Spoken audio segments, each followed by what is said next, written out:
Example 2.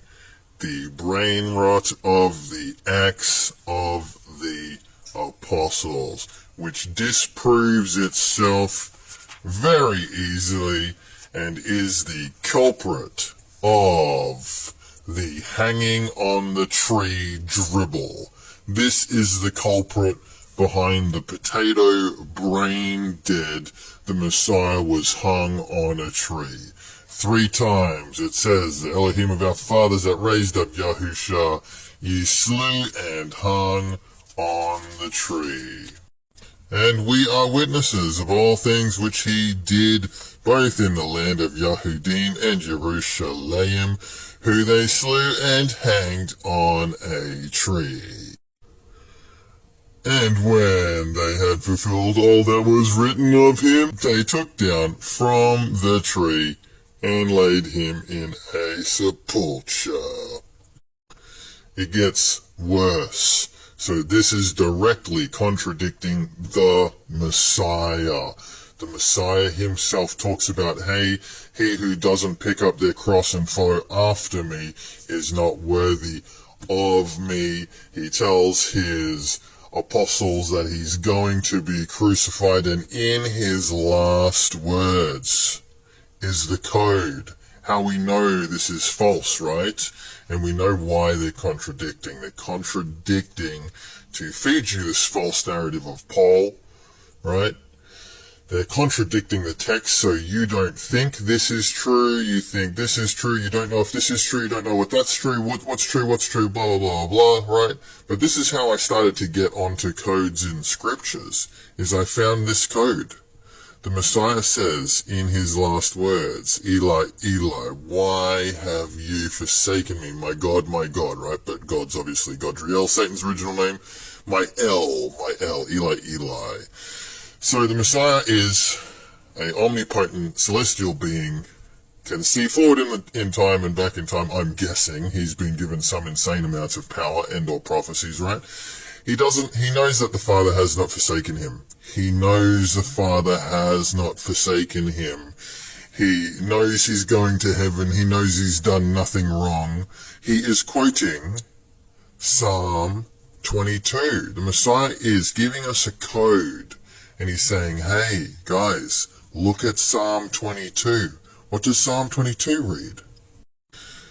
The first line of Psalm 22, Eli, Eli, why have you forsaken me?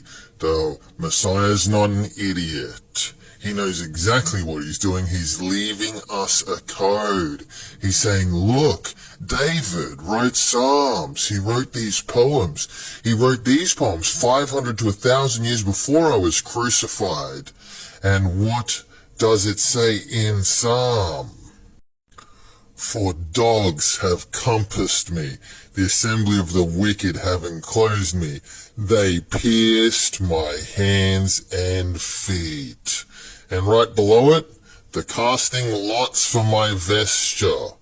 The Messiah saying, look guys, this is how I'm meant to go. This is prophesied of David, in his Psalms. I'm meant to go like this. I was crucified. They pierced my hands and feet. It's a message from the Messiah. This was written 500 years or so, maybe 1,000 years before I passed out of my mortal coil. It was prophesied. Not only was it prophesied by the Father through David, but there's messages in here. And then the only other thing that relates to his death is this magical number 69, where it talks about giving him gall for meat.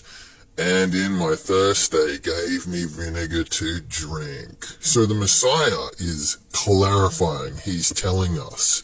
He's saying, I passed from the earth like this, and it was prophesied. This is the will of Yahweh. So if you want to actually know the codes, here it is. Read Psalm 22 and read Psalm 69. Very much so not what you think is going on, but the Messiah is confirming it for us, right? The Messiah is confirming how he passed from the earth, how it happened. So let's go back to Mr. Contradiction, Mr. Bullshit of the Acts of the Apostles, where they can't get anything correct, right? Because it's very easy to see that it's full of garbage, because in Act 9 here, Saul talks about, he gets the vision from the Messiah, right? He gets the vision, the Messiah comes down, right? And the men which were with him, they stood speechless. They heard a voice from heaven, but they saw no man, which it contradicts again by saying the direct opposite in chapter 22, saying the men that were with him indeed saw a light and were afraid, but they heard not the voice of him that spoke. Hold on, only 10 chapters ago you told me the opposite. You can't get your story straight, can you? You're saying that they stood speechless hearing a voice, but they saw no man, and now you're telling me that they heard nothing, but they saw a light. Mr. Contradictions, can you get your facts straight? They indeed saw a light and were afraid, but they heard not the voice of him that spoke to me. So if you're making a legitimate scripture, if this is a legitimate scripture, how can you not look a few chapters previous and go, oh, I better get my story straight. I better get my story straight, right? I better get my contradictions correct, right? Maybe I should look at chapter 9 and see what I wrote there 10 chapters earlier and make sure that it is corroborative. This is how poorly it is written.